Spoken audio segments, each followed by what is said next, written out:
Hello అండి, అందరికీ నమస్తే. Welcome to Sharada home making channel. పండగలన్నా పూజలన్నా కొంచెం స్పెషల్గా రెడీ అవుతాం కదా అందరం. ఈరోజు దసరా రెండవ రోజు గాయత్రీదేవి కదండి. ఈరోజు నేను ఈ ఇయర్ రింగ్స్ పెట్టుకుందాం అనుకుంటున్నాను.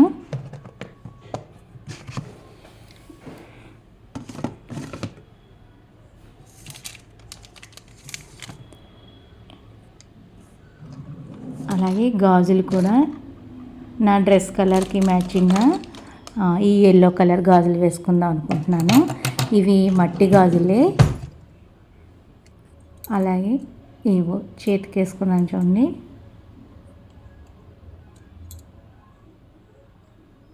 నా డ్రెస్ కలర్ మ్యాచింగ్గా వేసుకున్నాను. అలాగే నల్ల పూసలు కూడా తీసుకుంటున్నాను.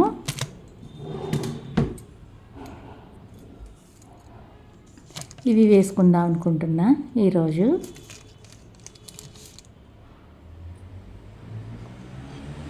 రెడీ అయిపోయిన తర్వాత ఈరోజు దేవిగా పూజించుకుంటాం కదా అమ్మవారికి. ఈరోజు దద్దోజనం నివేదన చేస్తాము. ముందుగా నేను కొద్దిగా అన్నం వండుకుంటున్నా. రైస్ కుక్కర్లో వండేస్తున్నా, తొందరగా అయిపోతుందని. అన్నం ఉడికిపోయింది. దీన్ని ఒక ప్లేట్లోకి వేసుకొని చల్లారనివ్వాలి.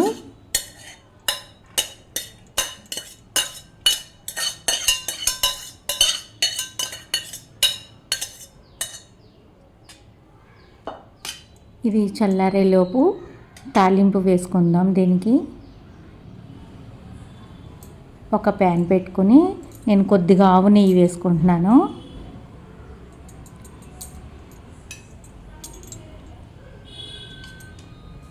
తాలింపుకి ఆవాలు, జీలకర్ర,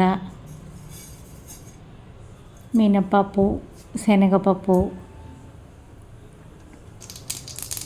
ఇవన్నీ వేసుకోవాలి.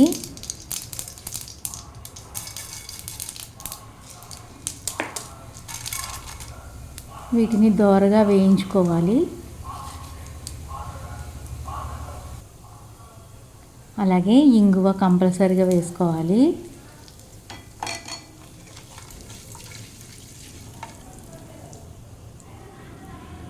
కొద్దిగా అల్లం ముక్కలు వేసుకోవాలి. అలాగే పచ్చిమిర్చి, కరివేపాకు కూడా వేసుకోవాలి. ఒక ఎండుమిర్చి కూడా వేసుకోవాలి. అన్నిటిని బాగా వేయించుకోవాలి. మీడియం ఫ్లేమ్ మీదే వేయించుకోవాలి.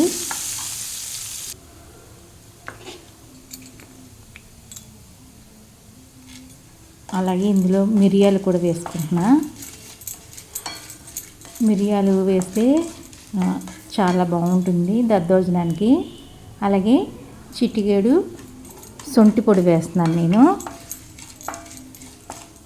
ఈ దద్దోజనానికి సొంటి పొడి చాలా బాగుంటుంది ఫ్లేవరు. అలాగే కొద్దిగా కరివేపాకు వేసి బాగా కలిపేసుకుని స్టవ్ ఆఫ్ చేసేసుకోవడమే. మరి ఎక్కువ ఎర్రగా వేగకూడదు. అన్నం చల్లారిన తర్వాత కొద్దిగా సాల్ట్ వేసుకుని కలుపుకోవాలి. అలాగే ఇందులో ఒక కప్పు పెరుగు వేస్తున్నాను నేను. ఒక కప్పు పెరుగు వేసుకొని కలుపుకొని అలాగే ఒక కప్పు పాలు కూడా పోసుకోవాలి.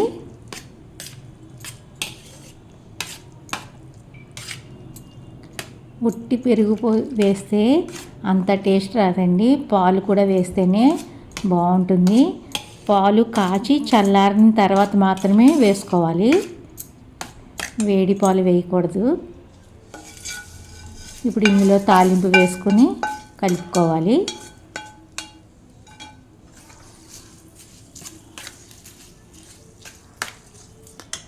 చివరిగా కొద్దిగా కొత్తిమీర జల్లుకోవాలి.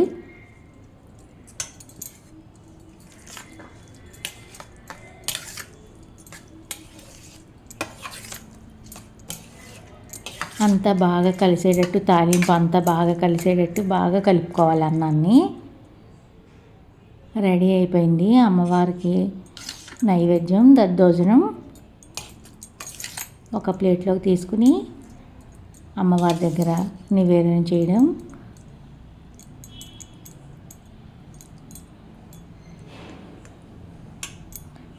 అమ్మవారికి రోజు అన్నంతో ఏదో ఒకటి నైవేద్యంగా పెడితే చాలా మంచిదండి. ఈరోజు గాయత్రీదేవి కదా, ఈరోజు దద్దోజనం నివేదనగా చేశాను.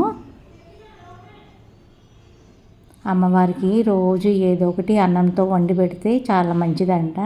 అలాగే ధూపం కూడా తప్పకుండా వేయాలండి. అమ్మవారికి ధూపం చాలా ఇష్టమంట. ఈరోజు నేను లంచ్లోకి సాంబార్ రైస్ చేస్తున్నాను.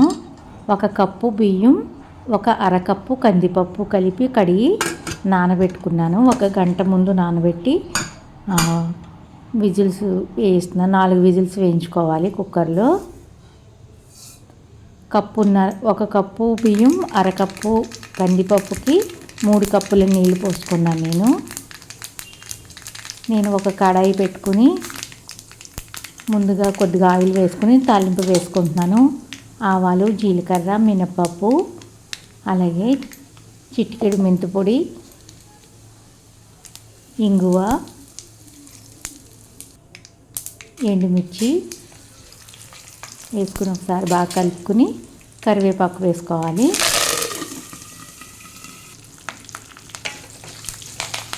కరివేపాకు బాగా వేగిన తర్వాత ఇందులో కూరగాయలు వేసుకోవాలి. మనకి నచ్చిన కూరగాయలన్నీ వేసుకోవచ్చు. నేను ఇంట్లో ఉన్న కూరగాయలన్నీ కట్ చేసి వేసుకున్నాను. ఇందులో ఉల్లిపాయ వేయలేదు. నేను ఈ 10 రోజులు ఉల్లిపాయ తినను. ఉల్లిపాయ, వెల్లుల్లిపాయ వాడను.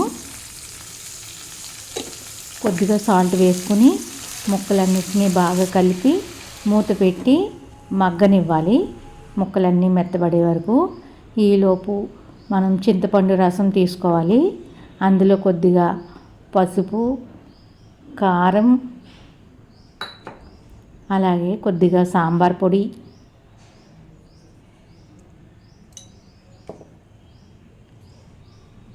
కొద్దిగా ధనియాల పొడి వేసుకోవాలి.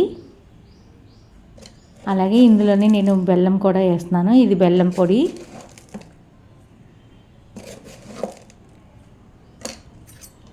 అన్నీ వేసుకుని బాగా కలుపుకుని పక్కన పెట్టుకోవాలి. దీన్ని ముక్కలు ఉడికిన తర్వాత ఈ చింతపండు రసం అందులో వేసుకోవాలి.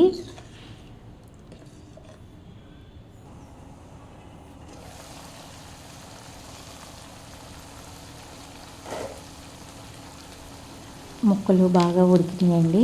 ఇప్పుడు ఇందులోని మనం ముందుగా కలిపి పెట్టుకున్న చింతపండు మిశ్రమాన్ని వేసేసుకోవాలి. వేసుకుని బాగా కలుపుకోవాలి.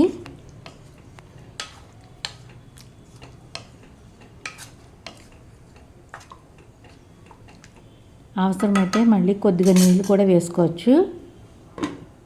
మూత పెట్టుకుని ఒక 10 నిమిషాలు మీడియం ఫ్లేమ్ మీద ఉడికించుకోవాలి. అన్నం రెడీ అయిపోయింది.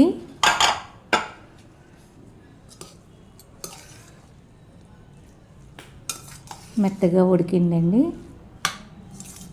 కప్పున్నర వేసాను నేను. కప్పున్నరకి 3 కప్పులు నీళ్ళు వేసుకున్నా. ఇది బాగా ఉడికింది. ఇప్పుడు ఇందులోని అన్నం వేసేస్తున్నాను నేను.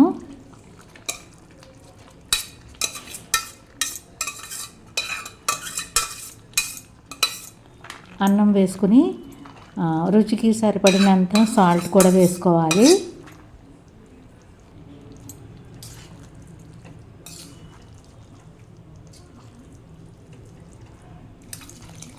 అలాగే కొద్దిగా నీళ్ళు కూడా పోసుకుంటున్నాను నేను.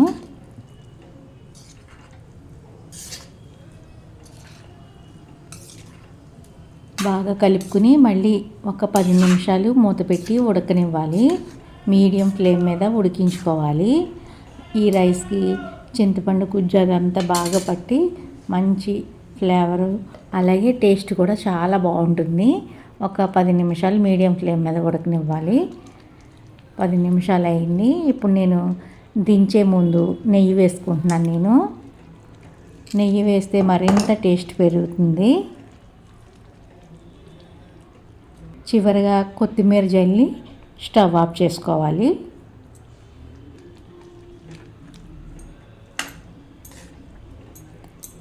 రెడీ అయిపోయిందండి. ఎంతో రుచిగా ఉంది సాంబార్ రైస్. వేడి వేడిగా తింటే చాలా బాగుంటుంది.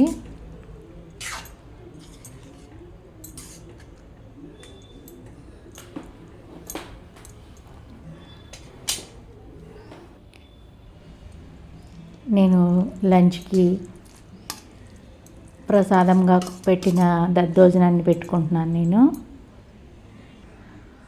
అలాగే సాంబార్ రైస్. దీనికి నేను అప్పడాలు వేయించుకున్నాను. అప్పడాలతో నంచుకొని తింటే సాంబార్ రైస్ చాలా బాగుంటుంది.